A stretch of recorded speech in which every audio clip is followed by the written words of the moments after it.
Looks like folks are starting to join us. Hello, everyone. Start welcoming folks in. Welcome to the Net Effect.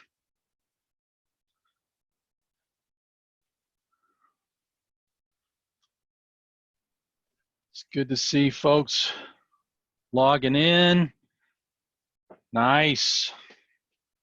Thank you all for being here this afternoon. Perfect.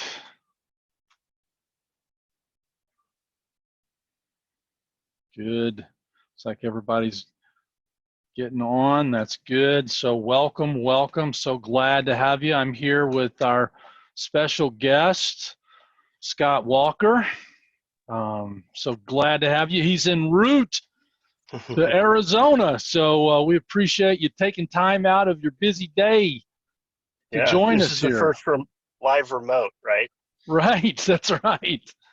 Yep. I'm going to share my screen with you all. Good.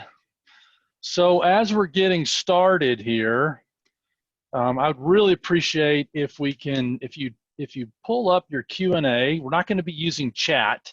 So down at the bottom of your screen, you'll see the little toolbar. In the middle, you'll see some icons, and just open that Q&A chat and type in your name and where you're from, so we just make sure that everything is working.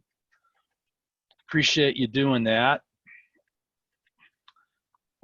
If you are not seeing me, then you're going to want to download and run Zoom. Hey, Laura, good, from Houston. Nice. Hey, Caroline, nice to see you. Lynn, Lane, hi, Lane. I think we've got Facebook Live working. It's a go. Hallelujah. Simple today. Good. Thank you all. Looks like we're moving. Hello, Ann. Janie from San Diego. Nice to see you all. Eric, all the way across the country. So looks good. Looks like everybody's here and moving. Everything's working. We're going to move along and get rolling. So Scot is in that world, the cybersecurity enforcement, all that stuff that's out there that no one really knows about, and is not sure about. So we thought, what a great opportunity to talk with someone who is at the forefront of doing things with some of the most renowned companies and people in the world, and with all this incredible experience from the military to Silicon Valley. You all saw his resume when you registered, so I don't feel like I need to go through that. So we're excited to see you here today and appreciate so much you being here, Scot. Thanks for having me, Robin. So one of the things we wanted to start off with, I've asked all my guests these three questions, and we're just going to kick it right off. We know the landscape's changed. We know every day one part's doing this, other country's doing that, another's doing that. One town is saying, yeah, we're going to do all that, and it's just all over the place. So in your world, in your line of work, I can't really imagine what it looks like with so much increased activity all over the place. One of the things that you talked about was the loss of business and potential loss of business, and how do you guys are kind of starting a new business, if I understand right. Tell us a little bit about what you've been thinking and what you've been facing. Yeah, for us, it was a bit of a pivot. We were consulting prior to the pandemic on a lot of compliance issues, a lot of fraud issues, helping our clients, which many are Silicon Valley tech companies, prepare for building their business and streamlining their business, looking for efficiencies, trying to help them understand where there's risk, where they might have loss. And when because we have to be tied into world events, global events, because many of our clients are global companies, we were following the trends that were happening in China. And as has been in the past, China did a great job previously restricting movement and keeping things like SARS and other potential pandemics from really affecting the globe like it has in recent times. So when that occurred, we had to shift from providing a lot of advice on compliance programs, on getting them ready for audits and things like that, to how do they keep their employees safe? And many of our clients had employees that were in travel potentially during the early stages of the pandemic. And then we had clients that were considered, or they were wondering, am I a critical employer? Are my employees critical? Of course, that's the Department of Homeland Security definition of critical. I would hope that every business owner thinks that their employees are critical, but to help them through understanding the rules, regulations around safety, process and procedure, what OSHA requires, which is the Occupational and Health Safety Administration, which governs how workplaces operate safely. And a lot of our clients had never really had much of a experience in those areas. So for us, it was a pivot to something that my boss and I knew well, which was on the safety side, understanding how we could help folks operate safely in these environments. And we've helped a lot of new clients, in fact, try and figure out what do they have to do. And now we're starting to transition into, before it was, are we essential? If we are, how do we operate? Now we're switching into, okay, we're starting to open up, and our clients are all over the United States, and some have operations around the world. They're starting to open up. What does that mean? What does open up mean? What are these things that, what kind of protections do we have to have? And so we've been helping a lot of our clients understand that, which is great. It's a real blessing that we were able to pivot when things were kind of in flux. A lot of clients don't want to spend that extra money on understanding their compliance obligations to, let's say, a fraud program in March of 2020. And they would much rather say, well, everybody's working from home, so I don't really need to worry about my compliance obligations to the government because the government's not going to audit me. So for our pivot was, okay, well, let's help you understand what some of the safety risks might be and how we can help you mitigate those. Was there any So kind of fear there? Was there any kind of concern that maybe you guys weren't able to answer some of those, those things that were, now you got to do this and you got to do that? Are you going to be able to handle that? Great question. Our fear really was only around not so much our own abilities, but on the unknowns with the government and the way the government would intend to potentially regulate post quarantine or post stay-at-home orders.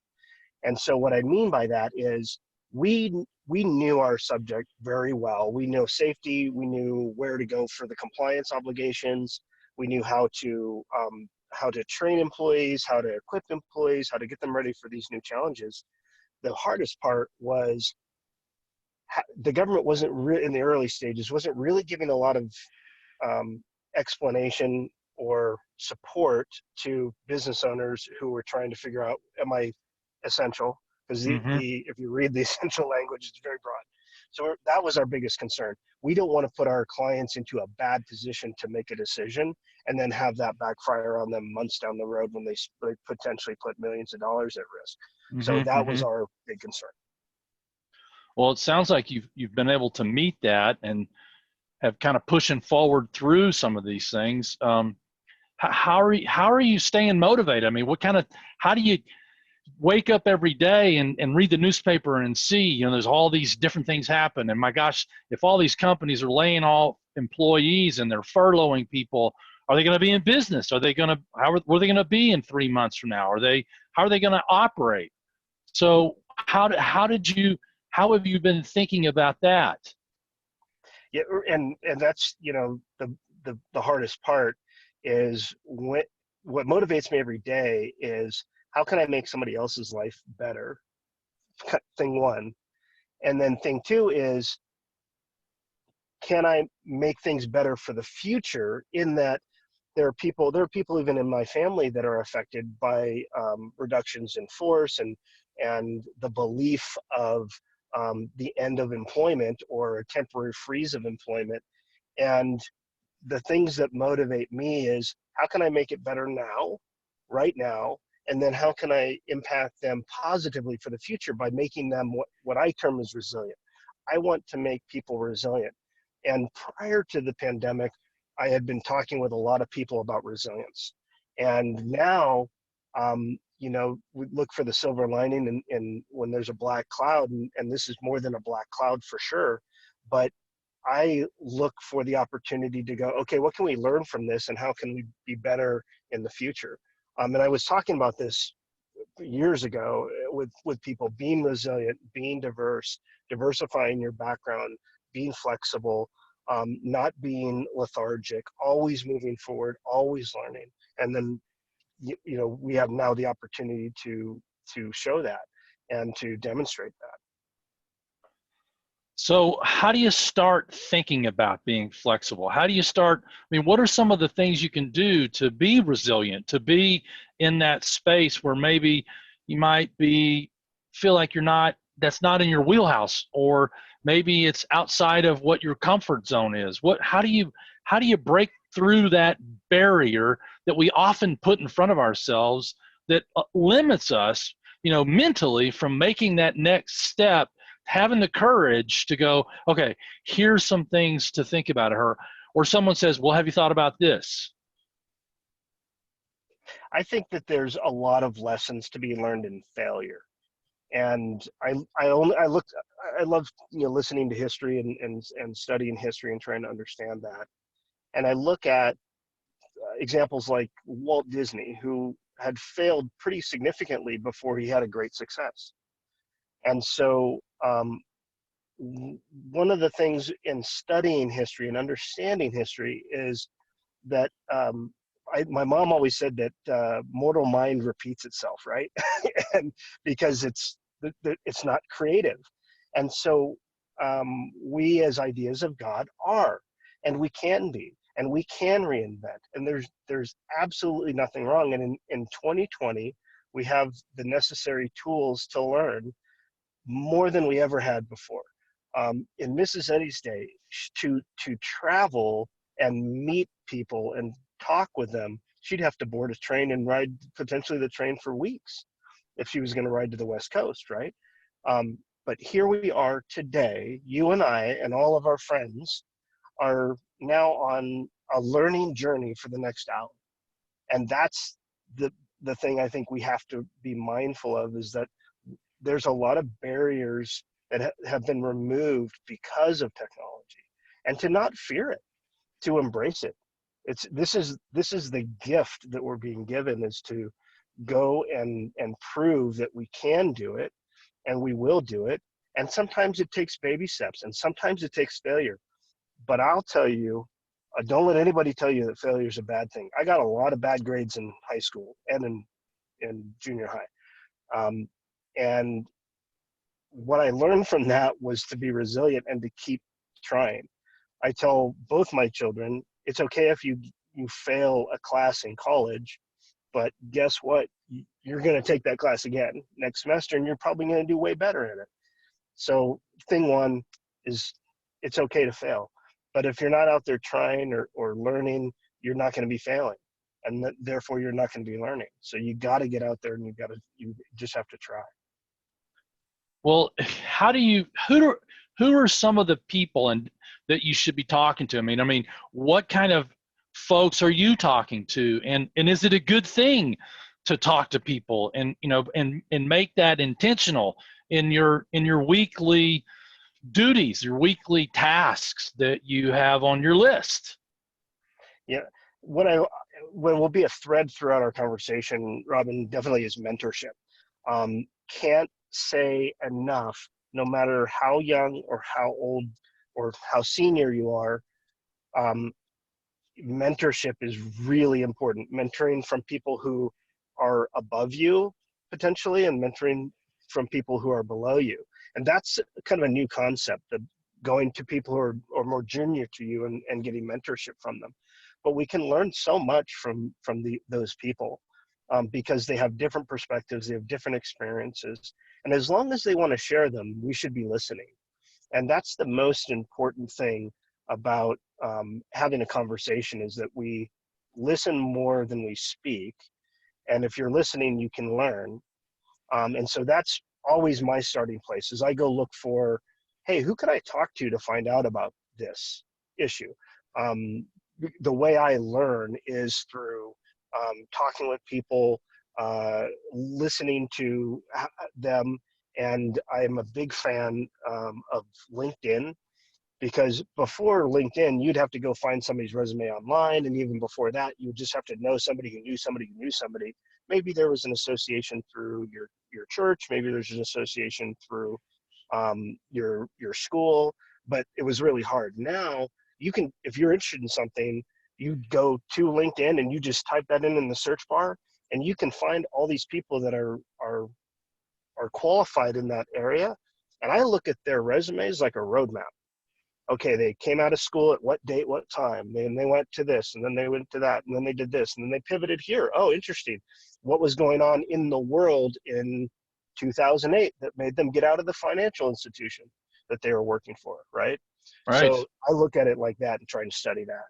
I think that's a great suggestion. I also have found that, if you find that person on LinkedIn and you really want to drill down and listen to them, see where else they are on social media. A lot of folks will have a Twitter account, and they'll tweet about subjects that are interesting or things that are interesting to them or what they're trying to promote.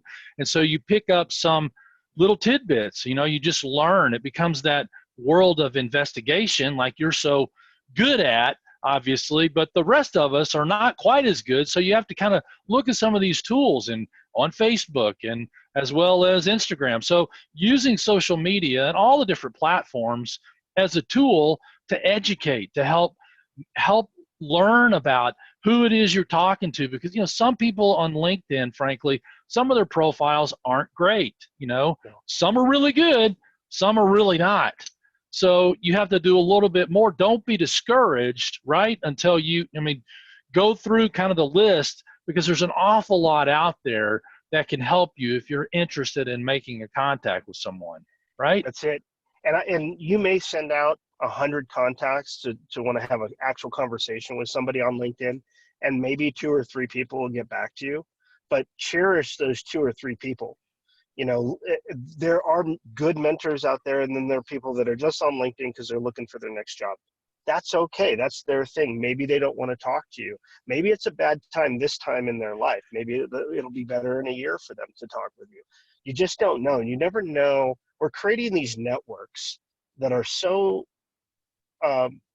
intricate that you really don't know who's going to come and ask you for something in return, or who in some time frame will come back and want something, your help on something as well. The opportunities are boundless, and it's just the value of the internet, like you're saying. Yeah. So walk with me through your top 3 takeaways and tell us about your thinking here. So something I learned very early on in my law enforcement career was drilled into us in the gymnasium at the Federal Law Enforcement Training Center in beautiful Glenn County, Georgia. And it was really to never ever quit. And I think that quote is an abbreviation from another world leader, but it instills in us the true grit to keep going even when it's tough. Even when it's uphill both ways and you don't even see the summit, you have to keep going because it's there and you can be successful.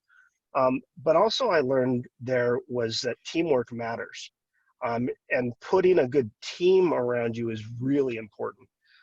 And constantly, like I say, pursue knowledge, pursue experiences, and always look to give back. Whenever I mentor a lot of veterans coming out of the military and into the private sector, and what I always tell them is, I'm going to help you now, and I will help you forever. I will, we're going to work together forever. If you need anything from me, you can always call me. But my one ask to them is, you're going to make it, thing one. Thing two is, then it's your duty to turn around and help somebody else. So if we can all keep that in our minds, that yes, we're reaching out and looking for help potentially, but we also need to give it to those that have helped us potentially, or that have gone before us. what I say is hope is not a plan. I think there's a lot of people out there hoping that things will change or hoping that things will get better. If you're not actively out there, it's kind of like prayer. If you're not actively praying, what are you doing? If you're not actively listening, and that sounds weird, we say active listening, but that's important because there's so many distractions in this world that we need to be focused on being in the moment and not hoping that things are going to just work out. That's why I say listen, learn, do. If you're listening, you will hear the message, and the message will be very logical to you. Then you need to learn about that more. You need to ask questions, and then you need to go do it. Execution is everything. I love it. And I then love it. there's the teamwork, the last one. Get a Yep. great team around you. So let me ask you a question about that. So this comes up quite a bit in conversation, which is, and you go online and there's all these quotes about the tribe, get the right tribe around, all that stuff going on. But what if you don't have that? I mean, what if you don't have that support group? What if your office or the team that you work with, you don't feel comfortable there, or you don't feel that support? You feel, how do you find those individuals? Where do you go to get to people that will be supportive, so that you don't necessarily throw the baby out with the bathwater kind of a thing? And it can be a constant journey to find those folks that are right for you, or for anybody. And it shouldn't end when you find one, because if we're constantly looking and we're constantly trying to understand anyways, and we're constantly following people like you were saying in social media, following people that are logical, have great suggestions, are empathetic. And if we're looking for those folks, we're not just going to find one, we're going to find many. But it is a constant vigilance, a constant journey that you have to be on, in the world that has been created around us with this technology and digitally. But that's the great thing. It's the great enabler now, is that we've removed distance and communication as a barrier. So because that we've been able to remove those things, it should make it easier to reach out and talk with people. But you got to I look for folks who have similar backgrounds. That's where I start, actually. And when I tell people when they're looking for mentors or even for a team, do you have a similar background? And can you understand me, and can I understand you, and how you came to where you are in the world at any given time? And that's a starting block. I also talk about having people that will challenge you. So having too many people that have exactly your same experience is not a good thing. Having people that have very different experiences from you is actually a really good thing that we talk about in a lot of leadership courses that I presented at. Having people around you that are different, that do think differently, is also really important. And to find those people is a little bit harder, right? Because since you don't run in the same circles, you're finding them is difficult. But you usually find one thing that is a commonality. Passionate about, it could be anything, a hobby, an experience, and you find that and you expand on that. And again, listening to what their experience is, to bring them in and make them, because you're going to be part of their team too, which is just as important as them supporting you. I think it's great information. I completely agree with everything you're saying. I think we need to move on to this next slide. So what I asked Scott to do was give us some specifics, and looking at a traditional route, a non-traditional route, and a route that where maybe you're trying to make a career change. You've thought about some of this. So I asked him to put together some resources to share with us. And please don't get overwhelmed by all the stuff that's on the slides, because you can, when you get the recording, you'll be able to go back and look and pinpoint. But I wanted you to see, I wanted you to have it. I want people to know that there are options, Scott. So let's talk a little bit about this, and as we move through these next 2 or 3 slides. Sure. And what I'll say about cybersecurity is, in comparison to what a lot of people know as information technology, so in a company or in an organization, you usually have an information technology team and you have a cybersecurity team.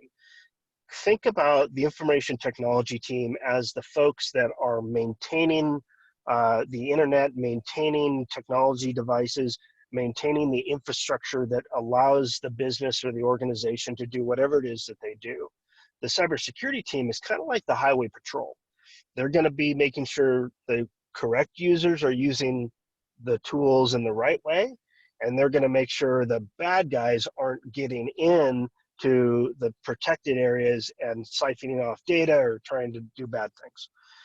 And so when you look at it kind of like that, it oversimplifies, but because cybersecurity is broken up into several other different practices, what I wanted to show here was that there are traditional routes, but there's no path that is mandated that you have to go down. You can achieve different areas of expertise within the cybersecurity domain differently.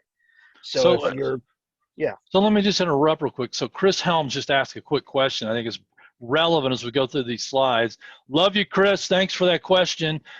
What are the new jobs, lemonade, that are going to be created out of this bushel of lemons? So kind of maybe if we go through this, maybe you can pinpoint some of that and say, okay, here's some ideas for that. And that's what's great, is that we're learning some really new, we're not necessarily learning new skills, we're learning how well we operate as a tribe, to use your term, in with the folks that are able to work from home. And so a lot of our clients are technology companies, and many of them have allowed work from home for the rest of the year, if not for the next into 2021. So they're learning that what does it mean to have a home office, and how do you keep the information therein safe and secure. Right. And so what's coming out of this, to your point, Chris's point too, is what we're seeing is a much different focus. Before, we had to protect arcs and nodes inside of a known structure. The Facebook campus, it's on One Hacker Way. It's called Classic Campus. That Classic Campus has a ring around it of protection. We know that anybody who's inside the campus on Facebook Wi-Fi has a level of security, and all the cybersecurity gurus are making sure that that place is safe. Now you've taken all those engineers out of there because everybody's worked from home at Facebook, and now they're in their individual homes. So you had, let's say, 10,000 engineers that were working at Facebook before the pandemic. Now they're all working from 10,000 different corporate campuses, called their bedroom or their home, right. So now you have all these different nodes that are potential vulnerabilities, and that's just on the technology side, let alone where hackers are getting really good, which is in social engineering and like phishing attempts and things like that. And we can talk about that later if you like. So I think the big change is that there are just much more broader, what the industry will call an attack vector. There are a lot more attack vectors now, and it's not easy to control.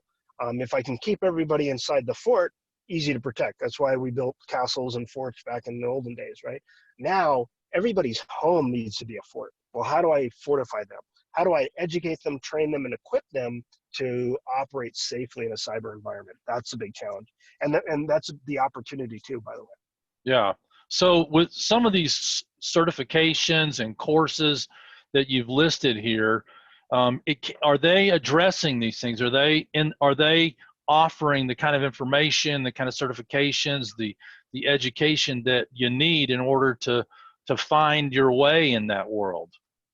I think so, yeah, and especially the associations. They've been pushing out a lot of information, doing a lot of webinars specifically to handle a lot of these challenges. Education in a traditional sense, like a university or a college, is interesting in that it does tend to end once you graduate, unless you're educating yourself. I don't see a lot of colleges pushing out, continuing to push out information. That's really the association's jobs. Got it. And so, like what we have listed here, there's a lot of great, both free and paid associations that are continually updating both their curriculum for their certification, as well as having a continuing conversation. So I belong to a number of associations, both for cybersecurity investigations and physical security. And there's a constant conversation going on with all of those about how the pandemic has changed the work environment and how to keep those things safe. That's great. I think it's terrific resources that you've provided. And like I said, all of you will be able to access this through our webinar recording. So if you want to get specific and capture those links, you'll be able to do that.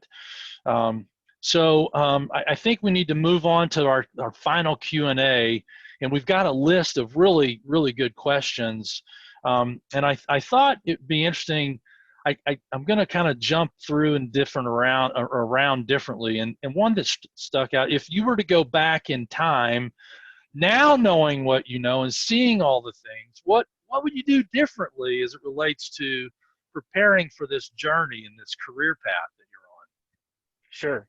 I think it's too easy to say that, oh, I wouldn't change a thing. I've enjoyed the ride, and there's been great challenges and a lot of more ups than downs. But the one thing that I would change, I had joined the Coast Guard first and started a career in the Coast Guard before switching over to the Air Force. Was that right out of high school? Right out of print. Mm-hmm. Yep. Uh-huh. Yeah, I would join the Air Force, but I didn't. I grew up in Southern California, so I knew the Coast Guard from being a beach kid. I didn't know the Air Force, and that's one thing I would change. Join the Air Force first. That's great. I think that's perfect. Well, let me ask you this. It was kind of a follow-up. What do you see as the most valuable decision you made in your career progression, looking back? Because I've had kind of a few different careers, I broke that up a little bit, and some of the things that I did in my Coast Guard career benefited me to become a criminal investigator. The things that got me into the Air Force are very similar in that I was curious and I wanted more. I wanted bigger challenges. I wanted greater experiences, and so I talked to everybody I could, and so that helped me on the military side in my law enforcement career. And in the private sector, my pivot came sooner than I had expected, because I had found a great mentor who's continues to be my mentor to this day, and is my boss. And I learned a lot from him early on because I was curious and I wanted to find out more about what he did. And in asking those questions and being curious and being open to experiences, that gave me the opportunities that I was able to do. So curiosity more than anything, and just asking questions. Well, was there an event? Was there an opportunity? Was there something that kind of stands out to you that was like had the biggest impact in your career? I think the biggest impact was opportunity. The things that were put in front of me. The thing that really changed my life and got me on the path that I'm on was going in the military right out. And funny story, I think I told this to you before, Robin, so forgive me. But I come out of a Hollywood family that was in film and television, and growing up, that's what I wanted to do. But I had this interest in the military, so I'm going to join the Coast Guard coming out of Pren, and I wanted to be in public affairs so I could make movies about and productions about the Coast Guard. Instead, my recruiters don't care really what you want to do. They have to recruit to fill a job in the military, and they got me into a security forces role. And that was the thing that put me on the path to where I am today. So probably the most impactful thing was I was open to the opportunity. This is something I wanted to do. And somebody was talking to that recruiter, and I was listening, and they got me into something that I'm passionate about to this day. Are there a lot of entry level jobs to cybersecurity nowadays? I mean, if I'm looking for that, someone like, is it a great career to go into out of high school? Or if I'm, if maybe I'm in my 50s or 60s and I want to be relevant, I want to continue to work, I want to continue to contribute. Are there those kinds of opportunities? Yeah, yes, I definitely, and I'll send some links out to the audience so that they have some current facts and figures about what states have the greatest need for cybersecurity professionals. And I'll answer it a couple of different ways in that there's a great need for cybersecurity professionals. It's near epidemic levels because as the information and digitization grows and more people are accepting these risks and having technology in their homes and in their businesses, the need for people who understand how to mitigate those risks has grown exponentially. So that there's a great need. There's no one that when there's a great need, nobody's really looking at, well, you're coming right out of high school. What could you know? Or you're coming right out of retiring from a great career in advertising. What could you know? There are places for each and every single one of those people. You just got to know how to look for it and what to do and how to engage on that, and then to show what your skills are. Because the skills for cybersecurity professionals, because again, that's just a domain, not a specialty, not necessarily a job. There are other subcategories for the jobs and the roles, but somebody who maybe doesn't have education, they have other things. And I'll send a list of all the skills that they're looking for. They're hard skills that are like certain ability to understand technology. So like this one, skills. I don't mean to interrupt, but there's this one question that came in. So someone who has worked in the industry as a technical writer for a long time, but how do they move into an analyst position or a security engineer? Sure. Are those, can you do that? Yeah, oh, absolutely. And it just have a realistic sense of what the time frame looks like, right? And so what if your ultimate goal, let's take the security engineer job, that's an actual role, an actual job, as an example. Uh-huh. What kind of requirements do those positions have? And again, I'll go back to LinkedIn like we were talking about earlier. I look at the job itself, or the position description. If you go into the little briefcase on LinkedIn and click that, it'll show you all these jobs. Type in cybersecurity engineer. Right. You'll find all these jobs with requirements. And so you can start looking across your background, comparing that to what the jobs are and the position descriptions. I look for first the hard skills. If they're looking for somebody who's got a CS degree, a cybersecurity degree, or a computer science degree, then if that's somebody like me, I don't have a computer science degree. So can I fill the soft skills more than I can fill the hard skills, and start kind of gaming it? That's where I start. What do I want to do, and where do I need to be, and where am I, so that I can get there and close that gap potentially. But don't forget that we also need a mentor, and we need to ask questions, and we need to be inquisitive. Those things are also skills needed for cybersecurity professionals at all levels. So even if somebody's coming right out of high school, are they going to jump right into a security engineer job? Probably not. But could I put them at an IT help desk so that they can learn about infrastructure and they can learn about technology? Yeah, especially the generation that's coming out of high school now.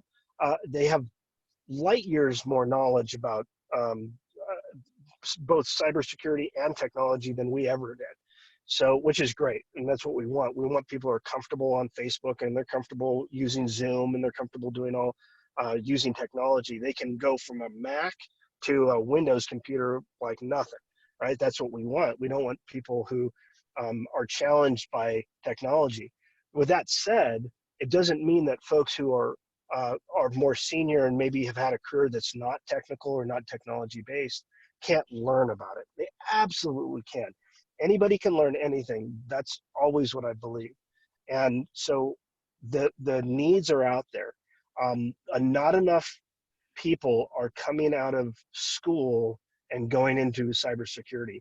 And with everybody talks about IoT, which are all these devices that we have in our homes that are connected to the internet, whether it be your thermostat, your computer, your phone, all these things, your refrigerator, if you have one of those that's connected to the internet, all of those things can be vulnerable to an attack.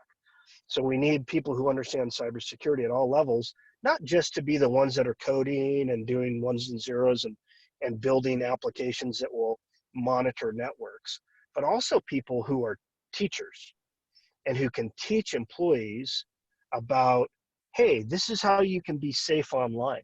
This is what a phishing email looks like. Right. This is what, or what we call business email compromise. This is what that looks like. And so maybe somebody who's had a career in marketing for Procter and Gamble can come over into the cybersecurity world, and they could be an instructor in how to be safe online. I mean, Right. The sky's the limit. Well, I think you've answered a lot of the questions that are kind of similar. There was a specific question that Judith asked about her her son-in-law. He's a 10-year vet with the Air Force, working with the NSA. Where should he focus his attention?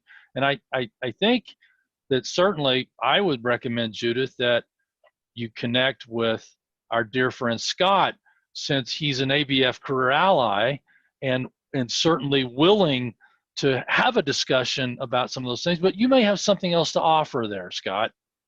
Yeah, definitely. Well, first off, somebody who is a veteran has different skills than somebody who hasn't spent time in the military. Not that that's bad. I want to put the emphasis on they see the world differently. They're much more, they understand moving parts internationally more than what I found my civilian counterparts who haven't been maybe stationed overseas, worked with foreign governments, and been around other cultures. And so that's the big value. Plus, a military veteran is going to find a way to succeed. And he's got a degree from Emory-Riddle. I forgot to mention that. Even better, so, just down the street from where I am. Yeah, right. I like the checking kind of the boxes with education experience, and then looking at setting long-term goals, and trying to understand where do I want to be if I stay with NSA, if I go to the private sector, whatever I'm going to do, where do I want to be long-term, and where will I be the most happy, and then shooting for that and setting them up for success that way. Well, I think it's terrific, and I think we've covered quite a few of these questions. If we missed something, be sure and reach out to me and email me. Scott, this has been awesome. I'm going to launch our poll. So those of you that are with us, please take a few minutes. It takes you maybe a minute at the most to answer these questions on our poll. It's really important to hear your feedback. Just terrific information, Scott. Here's some more. Some of you had, I'm not quite sure where to go and how to, what the opportunities are. We have great resources at the ABF Career Alliance on our College to Career Roadmap section with links that are updated all the time. So the U.S. Department of Labor Statistics, their occupational handbook, it's a terrific resource. The 50 best jobs in America from Glassdoor, that they have a history in addition to not just, in addition to 2020, you can look at 2019 and 2018, start looking at trends. So we have some great resources within the ABF Career Alliance to take advantage of. And it doesn't matter if you're a college student or if you're a career changer, these things, many of these things are applicable in a lot of different situations and circumstances. If you want to connect with Scott, he is a career ally. You know, our career allies are here to help. They're friendly. They have a vested interest to want to dive in and find ways to answer questions and provide resources to help you right where you are. So on the ABF Career Alliance, on each of the sections, the job seeker, student, and career ally, I have the Twitter feed posted there, and I put Scott's at the very top today so that all you have to do is go in and click on the link, and it'll post his career connection. You can start that process of connecting with him. It's pretty straightforward, very simple, and easy to do. Be sure that you like us on Facebook, you follow us on Twitter, follow us on Instagram, connect with us on LinkedIn. I post jobs, internships, and career connections on our social media almost every day. So keep an eye out on that. Terrific job today, Scotty. This golf clap is for you, man. Thank you. It's great information, terrific resources. And again, all of this is being recorded so that if you want the links, they're going to be on the slides and you'll be able to have that. The Career Alliance has created an online connections and jobs board where you can connect to career allies like Scott. So it's a boutique LinkedIn, except we have the same values. We have similar interests, similar values where we can all work together. And if you don't have that tribe and you don't have that support, you can find it within the Career Alliance. So please reach out. And if you're not a career ally, why not? Why wouldn't you be? Scott is, I am. We love to help people, and I'm sure that there are things that you can do to help folks in ways that you can even think of at this point. So become a career ally, register for the Career Alliance. So we went a little long today, but we had some great information and terrific questions. And so it was worth it. Absolutely. So, yeah, so Scott, welcome to us. Thank you. Be safe on your journey. Enjoy your trip. We'll be looking forward to seeing and hearing from you again soon. This is Robin Jones signing off. Thanks, everybody. G'day.